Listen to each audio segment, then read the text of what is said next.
Novo Testamento, lição de número 50.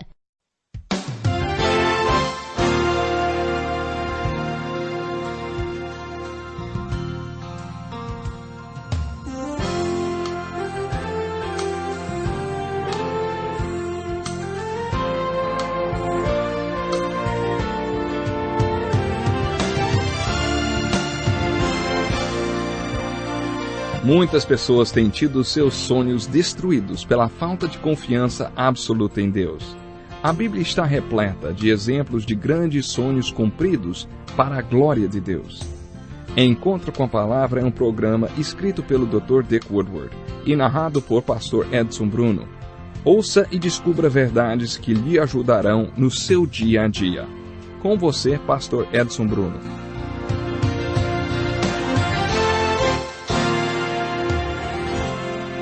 Seja bem-vindo ao Encontro com a Palavra. Esse programa é parte de um estudo de todos os livros da Bíblia que começou com o Velho Testamento e hoje está nas cartas do apóstolo Paulo no Novo Testamento. Os últimos programas foram dedicados ao estudo da primeira carta de Paulo aos Coríntios. Nesta carta, Paulo oferece soluções bem específicas para cada um dos problemas daquela igreja. Ao mesmo tempo, ele também apresenta uma solução que pode ser aplicada a todos os problemas da igreja de Corinto e da nossa igreja de hoje também. Paulo apresenta essa solução para os problemas da igreja assim: entretanto, busquem com dedicação os melhores dons. Passo agora a mostrar-lhes um caminho mais excelente. Ainda que eu fale as línguas dos homens e dos anjos, se não tiver amor, serei como sino que ressoa ou como prato que retine. Ainda que eu tenha o dom de profecia e saiba todos os mistérios e todo o conhecimento e tenha uma fé capaz de mover montanhas, se não tiver amor, nada serei. Ainda que eu dê aos pobres tudo que eu possuo e entregue o meu corpo para ser queimado, se não tiver amor, nada disso me valerá. O amor é paciente, o amor é bondoso, não inveja, não se vangloria, não se orgulha, não maltrata, não procura seus interesses, não se ira facilmente, não guarda rancor. O amor não se alegra com a injustiça, mas se alegra com a verdade. Tudo sofre, tudo crê, tudo espera, tudo suporta. O amor nunca perece, mas as profecias desaparecerão, as línguas cessarão, o conhecimento passará. Pois em parte conhecemos e em parte profetizamos. Quando, porém, vier o que é perfeito, o que é imperfeito desaparecerá. Quando eu era menino, falava como menino, pensava como menino e raciocinava como menino. Quando me tornei homem, deixei para trás as coisas de menino. Agora, pois, vemos apenas um reflexo obscuro como em espelho. Mas então, veremos face a face. Agora conheço em parte. Então conhecerei plenamente da mesma forma como sou plenamente conhecido. Assim permanecem agora estes três: a fé, a esperança e o amor. O maior deles, porém, é o amor. Quando Paulo escreveu esta carta à igreja de Corinto, foi movido pela essência do poder ou carisma do Espírito Santo. Na parte anterior da carta, quando repreendeu a igreja, ele tinha tratado de alguns problemas pelos quais a igreja estava passando, conforme vimos nos capítulos 1 até o 11. No capítulo 12, Paulo começou a tratar de questões espirituais, como as funções do Espírito Santo, os dons espirituais e a ordem que deveria haver na igreja durante a manifestação dos dons. Lemos sobre tudo isso nos capítulos 12 e 14. Mas no capítulo 13, Paulo diz que mostrará um caminho ainda mais excelente. Ele quis dizer que mostraria aos coríntios uma maneira ainda melhor de tratar de todos aqueles problemas da igreja e também de lidar com as manifestações do Espírito Santo, dons e ministérios. Este caminho ainda mais excelente e superior aos dons do Espírito Santo, um caminho ainda mais excelente do que a vida no corpo de Cristo, seria um caminho muito especial. Um caminho que deveria, inclusive, prevalecer na igreja. Paulo estava se preparando para falar sobre o amor ágape. No final do capítulo 13, ele afirmou que o amor é o que há de mais importante no mundo. Veremos que Paulo classifica esse amor como incomparável. Simplesmente não dá para compará-lo com nada deste mundo. É importante notar que Paulo ainda estava falando dos dons espirituais. Na verdade, o assunto principal do capítulo 13 não é o amor, e sim os dons espirituais. Paulo usa o conceito do amor para falar dos dons espirituais. Por isso podemos aprender mais sobre os dons estudando o capítulo do amor. Paulo comparou os dons espirituais dizendo que o amor é um caminho ainda mais excelente e incomparável. A principal razão por que o amor é incomparável é porque Deus é amor. Isso não quer dizer que tudo que se diz de amor é Deus, nem tudo que se diz Espírito refere-se ao Espírito Santo. Mas, assim como existe um Espírito que é o Espírito Santo, existe uma característica do amor de Deus. A palavra grega usada para amor nesta passagem foi ágape. Existem outras palavras gregas no Novo Testamento para amor, mas que não representam o mesmo sentimento do significado nem com as características da palavra amor usada em 1 Coríntios 13. Nesse capítulo, Paulo está falando sobre o amor ágape. Amor ágape que representa a característica, o tipo do amor de Deus, como o amor de Deus é. E é neste contexto que Paulo afirma que o amor é incomparável. Depois Paulo afirmou que o amor é insubstituível e diz que nada do que ele fizesse, fosse ou tivesse, poderia substituir o amor. Se refletirmos um pouco sobre isso, entenderemos o porquê desta afirmação. Se amor é Deus, então é verdade que nenhuma manifestação pode substituir a essência do que Deus é na sua vida. Parece que Paulo falou do capítulo 13, algo um pouco até diferente do que ele disse no capítulo 12. Então o que ele falou no capítulo 13 é algo um pouco diferente do que ele disse no capítulo 12, quando afirmou que as evidências da unção do Espírito Santo são os dons espirituais. Depois de falar sobre os dons espirituais, Paulo afirmou que é através deles que o Espírito Santo manifesta a sua unção para os diferentes ministérios. Mas no capítulo 13, Paulo fala sobre a evidência de que o Espírito Santo habita em nós. Como você sabe que já recebeu o Espírito Santo? Como saber que o seu corpo é templo do Deus vivo? Como você sabe que Cristo está em você? A prova é o fruto. Sabe qual é o fruto? O amor. O que Paulo afirma neste capítulo é que não é uma questão de um ou outro, mas de ter as duas coisas. Você não poderia ter as evidências do Espírito Santo na sua vida, ou seja, os dons, sem que também tivesse o fruto do Espírito, que é o amor. É por isso que o amor é incomparável e insubstituível. Nos versículos 4 a 7, o conceito de Paulo sobre o amor se revela numa série de virtudes. Você pode dizer que a primeira parte do capítulo é uma comparação do amor, mas, na verdade, a parte principal do capítulo está nos versículos de 4 a 7, que apresenta um conjunto característico dele. Não dá para definir o amor. O melhor que podemos fazer é dizer como o amor se comporta. A evidência de que temos o amor ágape em nossas vidas é revelada através de um conjunto de virtudes. Podemos entender o que é o amor através desse conjunto de virtudes. Preste atenção nesta passagem parafraseada. Esse amor do qual estou falando demora a perder a paciência. Ele não é possessivo. Ele não tem a pretensão de impressionar, nem tem um conceito pretensioso de si mesmo. O amor sabe se comportar e não procura os seus interesses egoístas. Ele não é melindroso. Ele não fica se gabando das fraquezas dos outros. Pelo contrário, alegra-se com os homens bons quando a verdade prevalece. O amor não tem limites para perseverar, confiar e ter esperança. Ele pode substituir a tudo. De fato, é a única coisa que permanece depois que tudo já ruiu. Também podemos parafrasear o último capítulo assim, Se você ama alguém, será leal a essa pessoa, não importa o que isso lhe custe. Sempre acreditará na pessoa e esperará o melhor dela e ainda sempre irá em sua defesa. Quando analisamos e sintetizamos este conjunto de virtudes, descobrimos a essência do amor que Deus é, que é a solução e a base para o poder, a essência do Espírito Santo.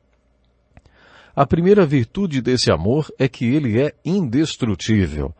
O amor ágape é forte, aguenta tudo, vamos dizer assim. Ele suporta o sofrimento e aguenta qualquer coisa. Ele sobrevive a tudo.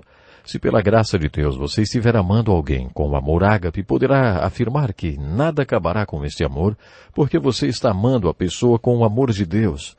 E o amor de Deus é forte e suporta tudo. O amor de Deus é indestrutível. Observando um pouco mais esse conjunto de virtudes, vemos que o amor ágape é incondicional, diferente do amor humano, que é sempre condicional. O amor humano é baseado em atitudes. Olha, se você fizer isso e isso e isso, então talvez eu ame você. Esse é o amor humano. É assim que os pais amam seus filhos e que a maioria dos casais se ama. A pessoa que recebe o amor condicional, esse amor que depende das atitudes, está sempre insegura porque mesmo que seu comportamento tenha sido bom hoje, quem garante que conseguirá um bom comportamento amanhã, hein? Uma mulher que é amada pode ser uma boa parceira sexual, mas vive insegura. O que poderá acontecer se, por causa de uma doença ou qualquer outra coisa, ela não tiver mais a mesma performance? E o marido que é amado porque sustenta bem a família? Será que ele não teme passar por uma crise, uma depressão ou desemprego e deixar de ser amado? Crianças que são amadas condicionalmente vivem inseguras porque não sabem se podem manter o comportamento que seus pais exigem. Este é o amor humano, e não é o amor ágape sobre o qual Paulo nos fala nesse capítulo. O amor ágape é sempre incondicional e diz para a pessoa amada: amo você de qualquer jeito, sempre amarei você. No final do capítulo, Paulo diz que há 3 coisas eternas: a esperança, a fé e o amor. Mas o amor é o mais importante dos 3. A esperança é um dom eterno que vem de Deus. É a convicção que Deus coloca no coração dos homens de que algo bom vai acontecer. Todo ser humano vem ao mundo com uma convicção de que há algo bom no mundo que um dia atingirá a sua vida. Dizem que as pessoas cometem suicídio quando perdem essa convicção de que algo bom vai lhes acontecer. Em outras palavras, quando perdem a esperança. Infelizmente, todos os anos, milhares de pessoas cometem suicídio. Que tragédia! Mas, ao mesmo tempo, é um milagre que tantas pessoas continuem firmes nesta convicção de que algo bom vai lhes acontecer e não se matam. No Salmo 34, Davi nos convida a provar e ver que o Senhor é bom e que existe algo de bom para acontecer na nossa vida. Que esperança gloriosa, hein? E Ele é a nossa esperança, o Senhor é a nossa esperança desde o dia em que nascemos. O autor de Hebreus, no capítulo 11, o capítulo da fé, diz que a fé é a certeza daquilo que esperamos. A fé é o que dá consistência à nossa esperança. Você pode ter esperança em algo bom, mas quando tem fé, você crê que algo bom vai acontecer, porque você tem base para esta convicção. Se esta base não existir, sua esperança será vazia. A esperança é importante porque leva à fé. No final deste capítulo, Paulo afirma que há 3 coisas neste mundo que são eternas. A esperança é importante porque leva à fé. A fé é importante porque leva a Deus. No capítulo da fé, em Hebreus 11, lemos que sem fé é impossível agradar a Deus, pois quem dele se aproxima precisa crer que ele existe e que recompensa aqueles que o buscam. Resumindo, a fé é importante porque sem ela não podemos nos aproximar de Deus nem agradá-lo. Mas Paulo diz que o amor é ainda maior do que a fé e a esperança.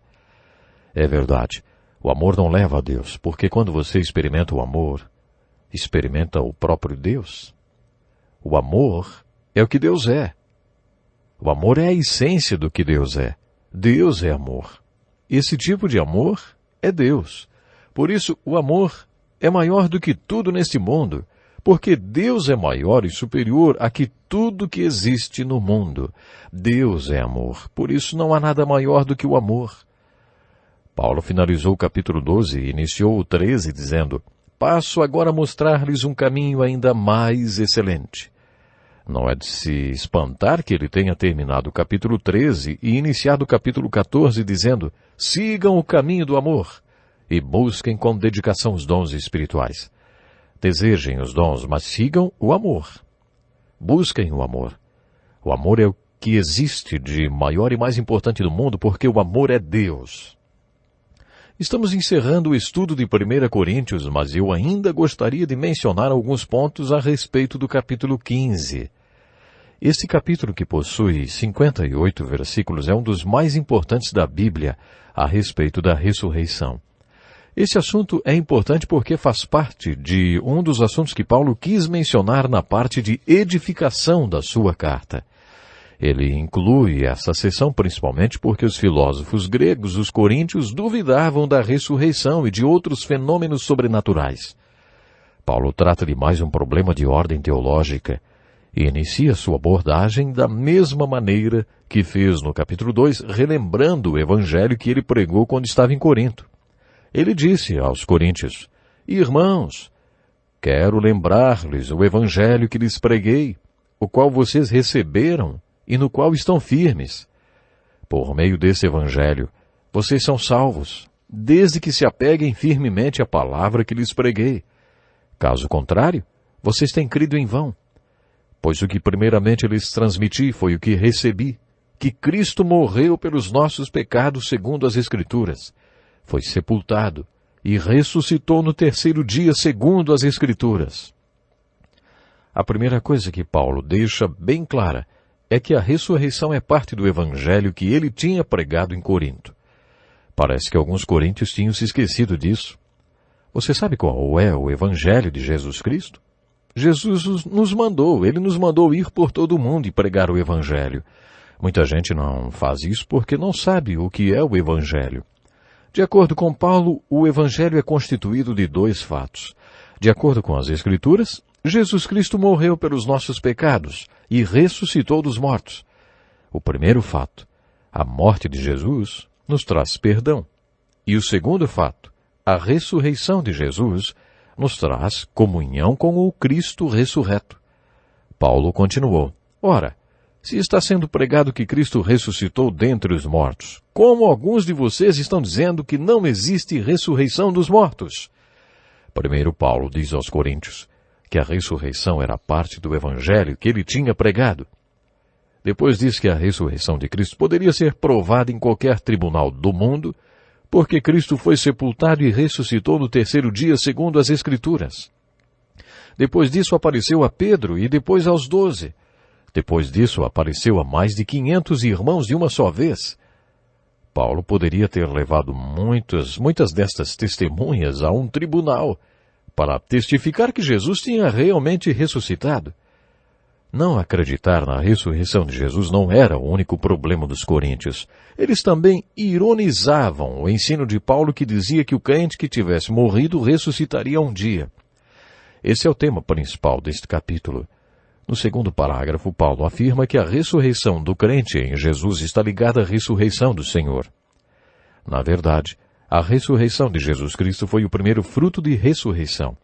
Paulo continuou dizendo: se não há ressurreição dos mortos, nem Cristo ressuscitou, e é inútil a nossa pregação, como também é inútil a fé que vocês têm.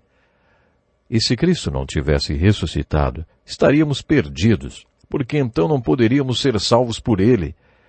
A ressurreição de Cristo provou que ele era Deus, e o fato de Cristo ter morrido na cruz por nós é o que nos salva.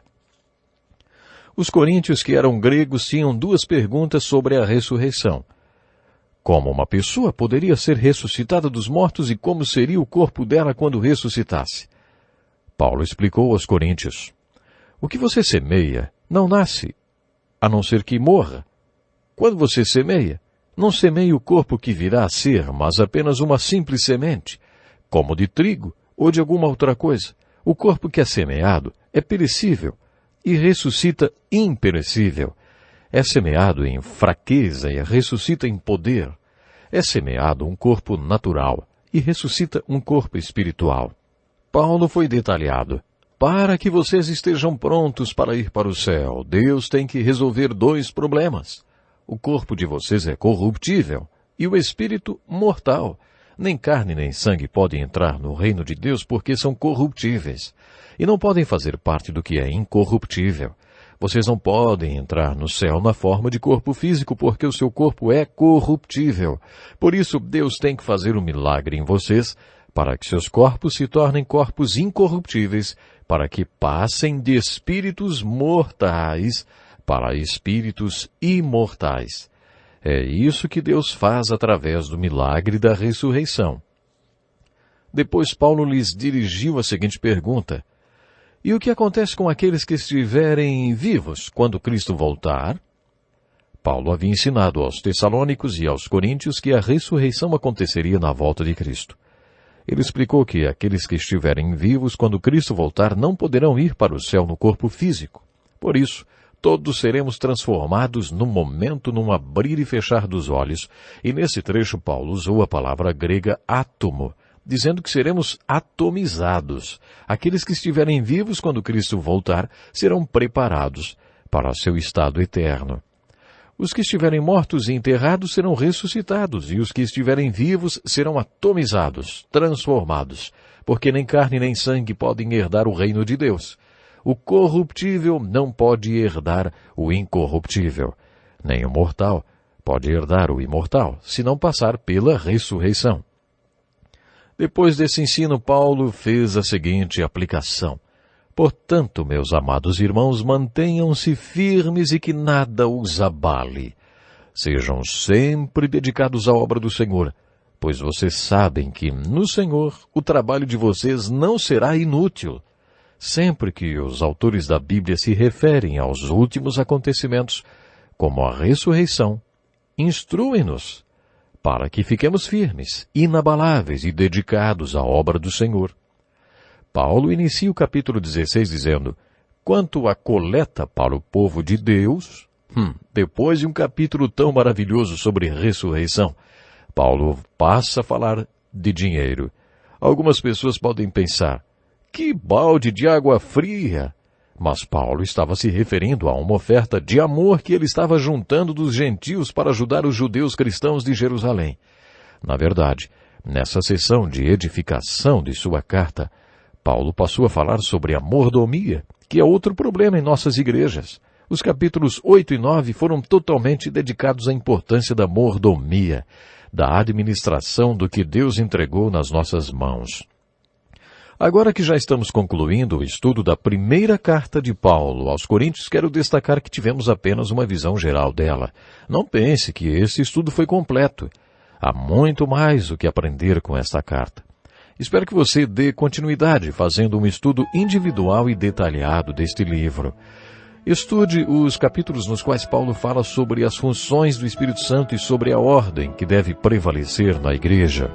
No capítulo 14, Paulo nos advertiu que tudo o que ele ensinou a respeito do Espírito Santo é mandamento inspirado do Senhor. Ele iniciou esse assunto dizendo: quanto aos dons espirituais, não quero que vocês sejam ignorantes. Tenho certeza que você não quer ser ignorante, por isso estude todos os capítulos desta carta. Ficamos por aqui. Que Deus lhe abençoe. Que lição importantíssima. Obrigado, pastor Edson Bruno. Prezado ouvinte, coloque em prática o que você ouviu aqui.